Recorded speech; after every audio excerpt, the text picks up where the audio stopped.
LBC 97.3. Call 0845 6060 973. Text 84850. Tweet at LBC 973. This is London's biggest conversation with Nick Ferrari at breakfast.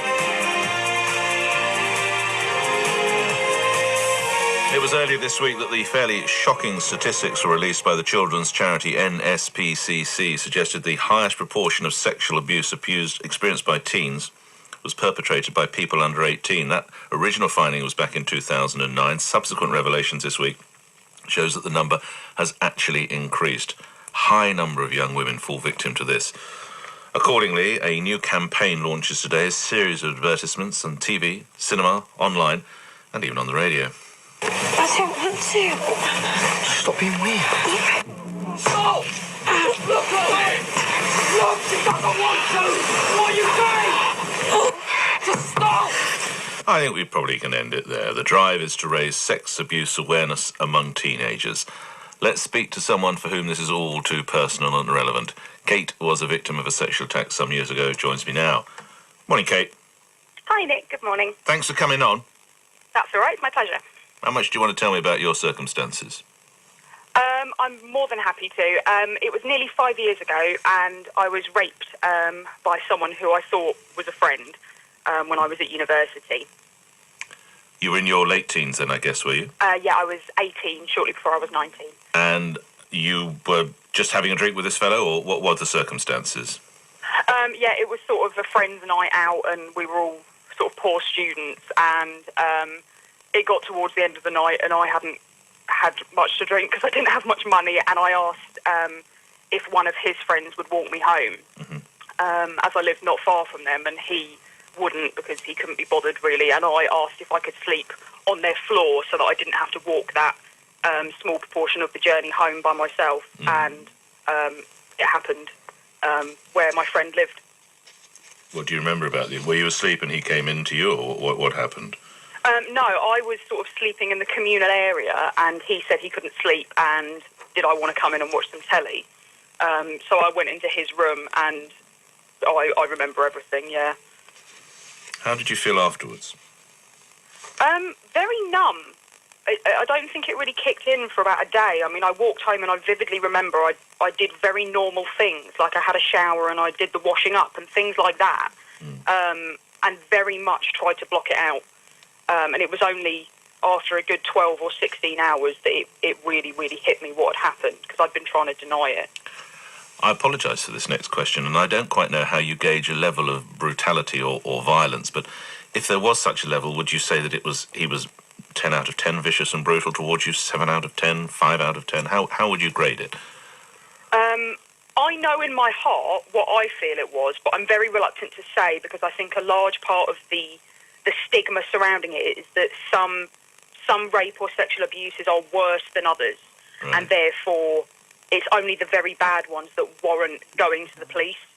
And that's such a huge part of society in victim blaming and assessing what she was wearing and whether she'd been drinking and how she'd been acting.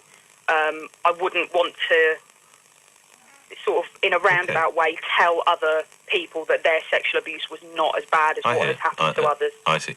Did he know he was doing wrong? I think that's why I think this advert is important. You've seen the advert, I understand. Yes, I have, and I've struggled with it for a long time. And with what? Sorry, with your attack, you mean? With whether he...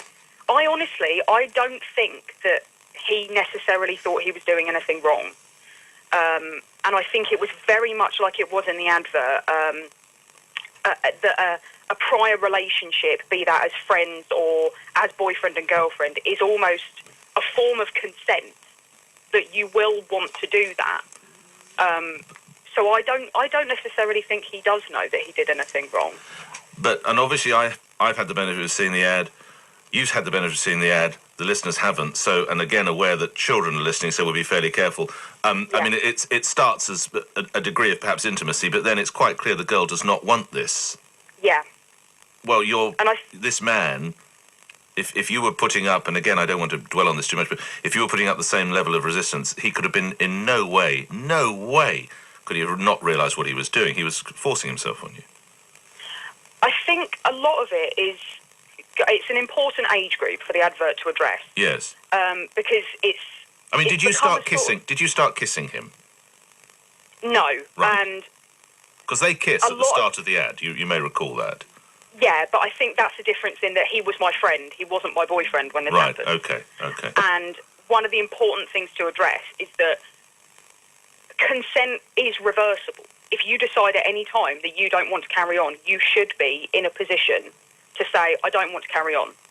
Kissing is not a contract. Oh, no, sorry, I'm not suggesting that because you kissed him, he's allowed to have sex with you. Please don't. I'm just likening it to the advert because, I'm watching it now and the couple kiss happily, right? But she thinks it's a goodnight kiss and, I'm 100 times older than you, but we've all had goodnight kisses with people of the opposite sex and it's ended on the doorstep and the cup of coffee has actually been a cup of coffee and the fella goes home rather dejectedly and that's the end of the thing.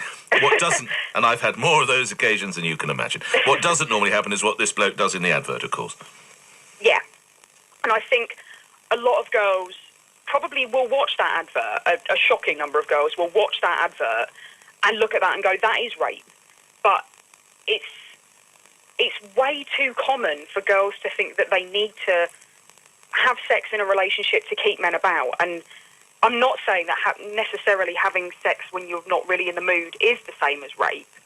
But I would think a lot of things happen in that advert. That's very common. And girls don't recognise it as abuse because it's just part and parcel of being young and in a relationship and keeping a guy around. Yes. She's fighting, though. Do you know what I mean? She's not sort of thinking, oh, God, I hope it's all over quickly and then I can go to sleep or go downstairs and watch EastEnders. She's actually trying to fight him off, isn't she? Yeah, but it's a very individual thing. I mean, it's difficult because you can't really win because on the one hand, some people do feel that they can fight them off. I mean, with what happened to me, I didn't try and fight him off because I knew that, heaven forbid, what would have happened to me had I tried to fight him off. I think I would have been a lot worse off. But it's like you just wanted it to be over as quickly as possible, I imagine. Yeah, and I was scared that he would potentially do worse if I tried to fight him off. Did you ever see him afterwards? I saw him sort of on the street, never, in a friendship capacity or anything like that, but I saw him around town, and I saw some of his friends. And did he look away? Did he look sheepish? Did he look frightened? Did he look, I don't know, angry? How did he look? He just looked normal, to be honest. So he expressed no remorse in his facial expressions or his behaviour? No. So do you think he thought it was natural? It was consensual then? I think he thought I was being a bit like in the advert. I wasn't in the mood for it then, but if he kept trying, I would either come round or give up. Oh, dear God. But he never called you again to try and actually get a relationship going? Oh, no, I think he was very sort of cut and dry and, I don't know what happened there, but that's the end of that friendship, move on. There was never any more thought than that. Now, what about you? You sound remarkably together. I've had a lot of therapy. Have you? Oh, God, yeah. I'm sorry. Gosh. No, that's fine. It's something that I've had to work through. If you could tell, and bear in mind there could be a young woman or even a young man listening now who has had a similar experience that you've had, but hasn't had the nerve to actually go public in a way, to go and sit through therapy, possibly doesn't even have the parental support, what would be the one lesson you've taken from therapy that you would impart to that young man or woman listening now on the radio about what they've endured? It's not your fault, and they will replay in their mind a million different things that they may have done, what they were wearing, whether they'd been drinking, that somehow could have contributed to it.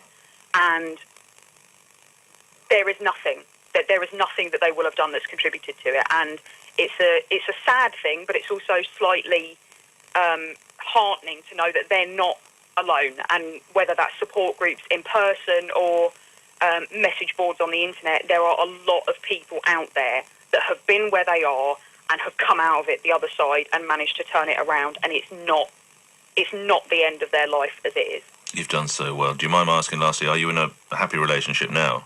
Yes, I am. Fantastic. Great speaking with you. Thank you very much, Nick. Look after yourself, Kate. Thank you. What a story. Reaction